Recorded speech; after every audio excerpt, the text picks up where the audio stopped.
বাংলাদেশের সংবিধানে সমাজতন্ত্র বলতে যা গ্রহণ করা হয়েছে, এটা বাংলাদেশের সংবিধানের ডিফাইন সমাজতন্ত্র। মানে আমরা সমাজতন্ত্র বলতে কি বুঝি সেটা, এটা অন্য কোনো কার্ল মার্কস বা পৃথিবীর অন্য কোনো শাসন ব্যবস্থার সমাজতন্ত্র বলতে কি বোঝানো হয় আমরা কিন্তু সেটা গ্রহণ করিনি। কিন্তু স্বাভাবিক, যে কোনো একটা রাজনৈতিক সংস্কৃতিতে অনেক ধরনের প্রচার প্রচারণা এবং বলার স্বাধীনতা থাকে। সেই ক্ষেত্রে বাংলাদেশের সংবিধান নিয়ে একটা অপপ্রচার আছে যে বাংলাদেশের সংবিধানে সমাজতন্ত্রের নামে যা কায়েম করা হয়েছে সেটা কমিউনিজম। বাট নো, কমিউনিজম আলাদা জিনিস, আর সমাজতন্ত্র সম্পদের সুষম বন্টনের নীতির উপরে প্রতিষ্ঠিত, যেটা কার্ল মার্কসের আবিষ্কার না, এটা কমিউনিজমের কাজ না। হিন্দু বেশি, প্রেমিক কম, সবাই শুধু এটাকে এক বাক্যে শুধু ফুদে উড়িয়ে দিতে চায়। ইভেন অনেকে এটাকে ডাস্টবিনেও ফেলে দিতে চায়। কিন্তু কোনো কিছু ডাস্টবিনে ছুড়ে ফেলার আগে আমাদের খুব সিরিয়াসলি দেখতে হবে যে ৭২-এ মুক্তিযুদ্ধের মধ্য দিয়ে অর্জিত রাষ্ট্রে যে দলিল গঠিত হয়েছিল সেটা নিছক একটা দলীয় দলিল ছিল কিনা। অনেকে বলছে এটা একটা দলীয় দলিল ছিল, এটা খুবই ভুল ধারণা। এটা কোনো আওয়ামী দলিল ছিল না। ৭২-এর দলিল আমাদের একটা জাতীয় সাংবিধানিক অর্জন ছিল, এবং সেই অর্জনের মধ্যে আমাদের এই অঞ্চলের এই জনগোষ্ঠীর অতীতের কমপক্ষে ১০০ বছরের আন্দোলন সংগ্রাম এবং অর্জনের বিভিন্ন আদর্শ রিফ্লেক্টেড বা প্রতিফলিত হয়েছে। এটা আমি আপনাদেরকে দেখাবো। দ্বিতীয়ত, শিক্ষার অধিকার ও ভাষার অধিকার, এটা আমাদের ৭২-এর সংবিধানে আমরা অন্তর্ভুক্ত করেছি, কিন্তু ১৯৪৭ সালে এই দাবিগুলো করা হচ্ছে।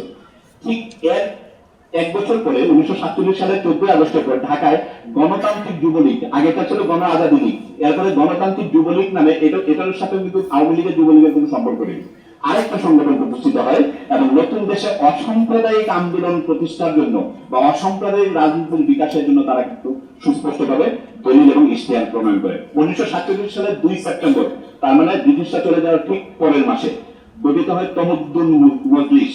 তাদের প্রকাশিত সে বিখ্যাত পত্রিকায় একটা প্রবন্ধ লিখেছিলেন আবুল মনসুর আহমদ, আরো অনেকে লিখেছিলেন, আবুল হাসিম লিখেছিলেন, আরো অনেকে লিখেছিলেন। এবং আবুল মনসুর আহমদ ১৯৪৭ সালের ২ সেপ্টেম্বরের প্রবন্ধে স্পষ্টভাবে বলছেন, আমি কোট দিচ্ছি, বাংলা ভাষাই হইবে আমাদের রাষ্ট্রভাষা। ১৯৪৭ সালে আবুল মনসুর আহমদ তার প্রবন্ধে লিখছেন, এবং আপনি ৭২-এর সংবিধানের ৩ নম্বর অনুচ্ছেদটা পড়ে দেখেন, হুবহু এই কথাটাই আছে। ১৯৪৭ সালে আবুল মনসুর আহমদ প্রবন্ধে যে বাক্যটা বলেছেন, এখানে কিন্তু কপি করা বা নকল করার প্রশ্ন না, স্পিরিটের প্রশ্ন। যে আমরা যে চিন্তা করে আসছি রাজনৈতিক আদর্শের ক্ষেত্রে, সেগুলোর কোনোটাই ১৯৭২ সালে ভুলফুল হঠাৎ করে তৈরি হয়নি, কোনো দল তৈরি করেনি। ৭২-এর সংবিধানে যেসব আদর্শ আমরা রূপায়িত করেছিলাম, এর ঐতিহাসিক অনিবার্য রাজনৈতিক ব্যাকগ্রাউন্ড বা পটভূমি ছিল, এটাই বলার আমার উদ্দেশ্য। ১৯৪৮ সালের ১৫ মার্চ প্রধানমন্ত্রী খাজা নাজিমুদ্দিনের সাথে, আপনারা জানেন, ঐতিহাসিক একটা ৮ দফা চুক্তি হয়েছিল। সেই চুক্তির মধ্যে একটা চুক্তি ছিল গ্রেপ্তারের বিরুদ্ধে, মানে যত্রতত্র যাচ্ছে তাই গ্রেপ্তারের বিরুদ্ধে আমাদের আইনি সুরক্ষা বা নিশ্চয়তা থাকতে হবে। আরেকটা ছিল সংবাদপত্রের স্বাধীনতা নিশ্চিত করতে হবে। আমরা ৭২-এর সংবিধানে যখন সংবাদপত্রের স্বাধীনতা এবং পুলিশ কর্তৃক যখন তখন যাকে তাকে যেভাবে সেভাবে কোনো সুনির্দিষ্ট কারণ ছাড়া, অপরাধের কোনো সুনির্দিষ্ট অভিযোগ ছাড়া গ্রেপ্তারের বিরুদ্ধে যে আমরা যে সুরক্ষার দাবি জানিয়েছিলাম, সেটা হঠাৎ করে ১৯৭১ সালে তৈরি হয়নি। সেটার পিছনে আমাদের দীর্ঘ সংগ্রাম এবং দীর্ঘ আমাদের ঐতিহ্য ছিল। ১৯৫০ সালে একটা মূলনীতি কমিটি রিপোর্ট করা হয়েছিল, সেখানে গণতান্ত্রিক অধিকারের বিরুদ্ধে বিভিন্ন ধারা ছিল। আমাদের এই ঢাকার ইন্টেলেকচুয়ালরা, পূর্ববঙ্গের ইন্টেলেকচুয়ালরা এটার বিরুদ্ধে কিন্তু মানে খুবই কঠোর আন্দোলন কিন্তু ১৯৫০ সালে গড়ে তুলেছিল, যে গণতান্ত্রিক ব্যবস্থার বিরুদ্ধে পাকিস্তানি কাঠামো বা পাকিস্তানি যে শাসন কাঠামো, তারা বিভিন্ন ধরনের শাসনতান্ত্রিক নিয়ম আমাদের উপরে চাপিয়ে দিচ্ছিল। এর প্রতিবাদে মানে পাকিস্তানের সংবিধানে কি কি থাকবে এই নিয়ে একটা বেসিক একটা রিপোর্ট প্রকাশ হয় ১৯৫০ সালে। কিন্তু সেটা অগণতান্ত্রিক হয়, ধর্মীয় স্বাধীনতা সুরক্ষার বিধান না থাকায়, গণতন্ত্রের সুরক্ষা না থাকায়, মানুষের অধিকারের সুরক্ষা না থাকায় আমাদের পূর্ববঙ্গের মানুষ কিন্তু সেই মূলনীতি কমিটিকে মেনে নেয়নি। এর বিপরীতে ঢাকার মানুষেরা, এই পূর্ববঙ্গের ইন্টেলেকচুয়ালরা ঢাকায় তখন ডেমোক্রেটিক ফেডারেশন সংগ্রাম কমিটি নেমে একটা বড় একটা ফেডারেশন গঠন করে, এবং তারা ওই পাকিস্তানের প্রস্তাবিত সাংবিধানিক বা শাসনতান্ত্রিক মূলনীতির বিরুদ্ধে একটা নতুন একটা কাঠামো তারা প্রস্তাব করে, এবং সেই কাঠামোটা প্রচার করার জন্য এবং আলোচনা করার জন্য ৪ এবং ৫ নভেম্বর ১৯৫০ সালে তারা ঢাকায় একটা মহাসম্মেলন আয়োজন করে। এবং সেই সম্মেলনে উত্থাপিত ডেমোক্রেটিক ফেডারেশনের যে সম্মেলনে উত্থাপিত আপনারা যে দাবিগুলো যদি দেখেন, এগুলো স্বাধীনতা যুদ্ধের দলিলপত্রে আছে। আপনারা দেখবেন যেন ৭২-এর সংবিধানের পূর্ব ড্রাফটিং ১৯৫০ সালে সেই ডকুমেন্ট। ১৯৭২ সালে আমরা রাষ্ট্র পরিচালনার জন্য যেসব নীতি আমরা গ্রহণ করেছি, নাগরিকদের অধিকার সুরক্ষার জন্য যেসব নীতির আমরা নিশ্চয়তা দিয়েছি, এর বেশিরভাগই 1950 সালের ডেমোক্রেটিক ফেডারেশনের সেই মহাসম্মেলনে গৃহীত যে আছে, যে ইশতেহার আছে, সেই ইশতেহারের সাথে আপনি হুবহু মিল পাবেন। সময় থাকলে আমি প্রতিটা ধরে ধরে দেখিয়ে দিতাম। জাতীয়তাবাদ, গণতন্ত্র, সমাজতন্ত্র। আপনারা জানেন 72 সংবিধানে 4টা মূলনীতি গ্রহণ করা হয়েছিল। সেগুলো কি কি? জাতীয়তাবাদ, সমাজতন্ত্র, গণতন্ত্র এবং ধর্মনিরপেক্ষতা। এর মধ্যে ধর্মনিরপেক্ষতা ছাড়া জাতীয়তাবাদ, গণতন্ত্র এবং সমাজতন্ত্র এই নামে আবুল মনসুর আহমেদের আলাদা প্রবন্ধই আছে, এবং সেই প্রবন্ধ 1970 সালে তিনি লিখেছেন।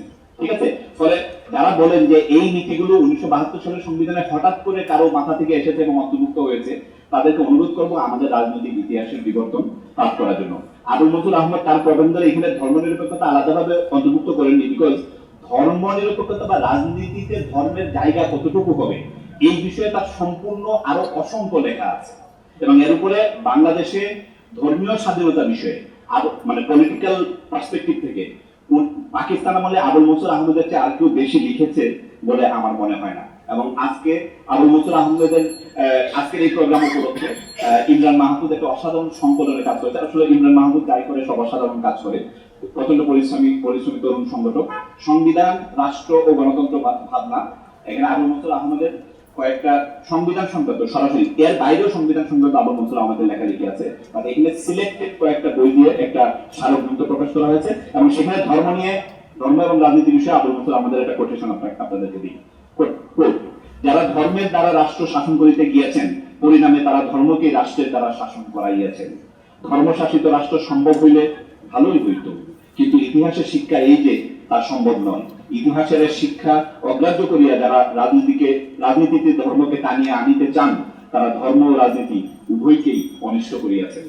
যে কোনো কোটেশন দেওয়ার বিপদ হলো কি, কোটেশন সাধারণত খুব ক্রিস্পি হয়, কুরকুরে হয়, মুড়মুড়ে হয় এবং খুব সহজে বোঝার জন্য দেওয়া হয়, কিন্তু কোটেশনে কনটেক্সট থাকে না।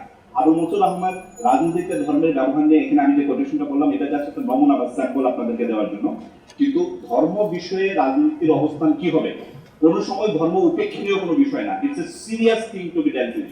ধর্ম এবং রাজনীতির সম্পর্ক মানে সুন্দরভাবে প্রতিষ্ঠা করা একটা সাকসেসফুল রাষ্ট্র বা পলিটি, একটা রাজনৈতিক জনগোষ্ঠী গড়ে তোলার পূর্ব শর্ত। এবং সেই হিসেবে আবুল মনসুর আহমদ ধর্ম এবং রাজনীতির সম্পর্ক এবং পারস্পরিক আদান প্রদান নিয়ে যত লেখালেখি করেছেন, সেখান থেকে আমাদের অনেক কিছু শেখার আছে।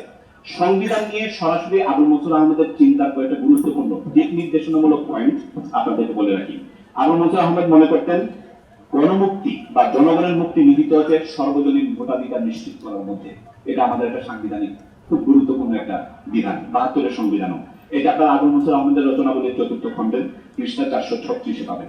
আবুল মনসুর আহমেদ বিশ্বাস করতেন সংসদীয় সরকার ব্যবস্থা ও বহুদলীয় গণতন্ত্র একটা আধুনিক রাষ্ট্রের পূর্ব শর্ত।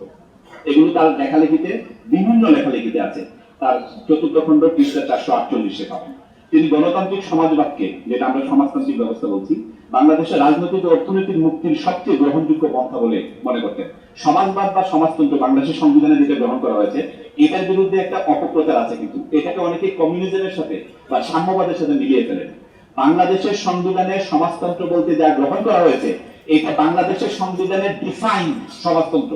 মানে আমরা সমাজতন্ত্র বলতে কি বুঝি সেটা, এটা অন্য কোনো কার্ল মার্কস বা পৃথিবীর অন্য কোনো শাসন ব্যবস্থার সমাজতন্ত্র বলতে কি বোঝানো হয়, আমরা কিন্তু সেটা গ্রহণ করিনি।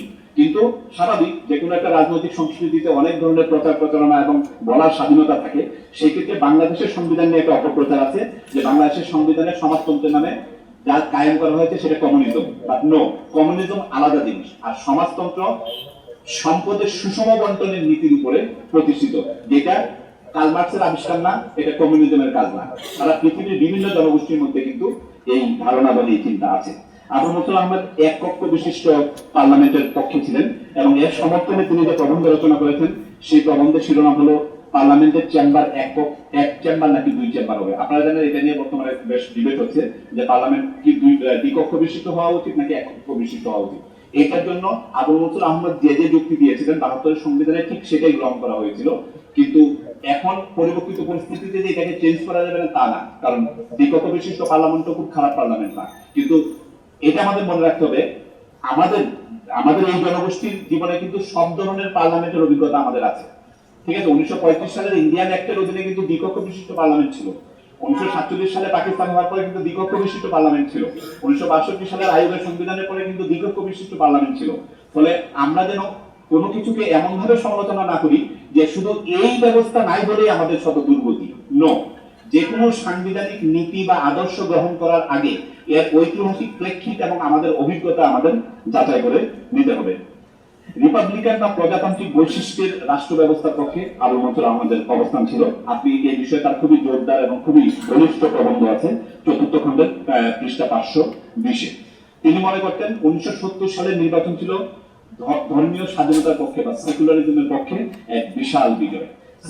সেকুলারিজম শব্দটা হলো আমাদের সংবিধানের কনটেক্সটে আরেকটা মারাত্মক অপপ্রচারের শিকার একটা শব্দ।